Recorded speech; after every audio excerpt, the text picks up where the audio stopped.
Os voy a contar a continuación una de las técnicas clásicas para la mejora de terrenos blandos. Se trata de la precarga. Mi nombre es Víctor Yepes y soy catedrático de Ingeniería de la Construcción en la Escuela Técnica Superior de Ingeniería de Caminos, Canales y Puertos de Valencia. Veamos pues esta técnica constructiva de mejora de suelos. La precarga consiste en aplicar al terreno una carga igual o superior a la que producirá en servicio la estructura que se proyecta a apoyar en él, provocando su consolidación. Esto se traduce en un aumento de la resistencia del terreno y una disminución de los asientos postconstructivos. En algunas ocasiones es necesario realizar la precarga cuando la obra está acabada o semiacabada, como es el caso de tanques de almacenamiento de líquidos.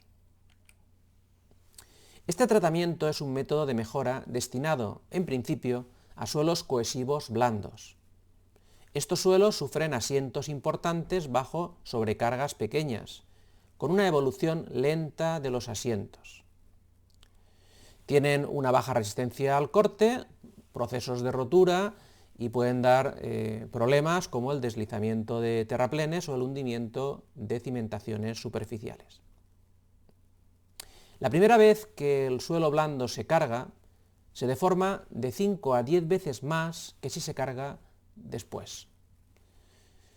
Sin embargo, existen situaciones donde esta primera deformación se puede agravar incluso y oscilar entre 2 e incluso 20 veces más.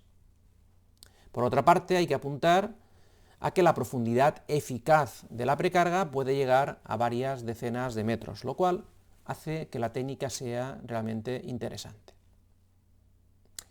En un suelo blando, los asientos son irreversibles casi en su totalidad. Sin embargo, no todas las deformaciones son reversibles. Si se vuelve a cargar hasta el mismo valor de la carga previa, o no hay asientos o son mucho menores. En la figura de la imagen representamos la curva de asientos de un suelo precargado bajo un terraplén. Durante la precarga pasamos de este punto 0 a este punto 1 con este asiento total, y si luego descargamos pasamos del punto 1 al punto 2. Podemos observar aquí cómo ha quedado un asiento remanente. Bien, este asiento va a ser realmente interesante porque puede tener una magnitud muy parecida a la del terraplén o a la carga que vaya a venir después. Si recargamos el suelo con una carga igual a la del terraplén, pasamos del punto 2 al punto 3, aquí tal y conforme vemos en la pantalla. Es una curva similar a la descarga, pero de sentido contrario. Se observa cómo los asientos inducidos por la recarga son pequeños debido a esa especie de memoria de carga que tiene el suelo. Lo que se ha descrito, por tanto, es la finalidad de la precarga: preconsolidar un suelo compresible para que cuando se vuelva a volver a cargar, pues sufran menores asientos, además de aumentar la resistencia. Casi todos los suelos, tanto secos como saturados, pueden mejorarse con buenos resultados con la precarga. Se ha utilizado en suelos naturales como arenas sueltas y limos, arcillas limosas blandas, limos orgánicos, turbas y depósitos aluviales erráticos. Y también en suelos artificiales, por ejemplo, aquellos formados por materiales dragados sin compactar, residuos industriales o depósitos de residuos urbanos. Los suelos sobreconsolidados, es decir, aquellos sometidos a una carga mayor que la actual, no responden tan bien a la precarga, puesto que su comportamiento es más elástico que los normalmente consolidados. La realización de precarga es la técnica más habitual para mejorar la compacidad de los rellenos portuarios realizados con material proveniente del dragado. En la figura que vemos en la pantalla observamos el uso de la precarga en el puerto de Tarragona, en la construcción del muelle de Baleares. El método más común de aplicar la precarga es apilar el material de relleno sobre el terreno original usando camiones y extendedoras y dejando la carga durante un cierto tiempo. El material se retira una vez alcanzada la consolidación con medios auxiliares similares. A continuación, se ejecuta la nueva obra, considerando que las deformaciones con que responderá el terreno serán admisibles. El material retirado sirve para otra precarga o para la construcción de terraplenes. Pero bueno, existen otros métodos de precarga que consisten en bajar el nivel freático mediante pozos filtrantes, zanjas, bombeo al vacío en pozos o incluso por electroósmosis. Existen una serie de ventajas cuando aplicamos la precarga. Vamos a destacar las siguientes. En primer lugar, su bajo coste, entre un 10 y un 20% respecto a otros métodos, pero que se puede ampliar esta ventaja a un 20 o un 40% si la precarga se realiza con drenes. La segunda ventaja es que los equipos utilizados son sencillos y baratos, son equipos de movimientos de tierras. Además, podemos evaluar los efectos de forma directa, es un ensayo a escala natural.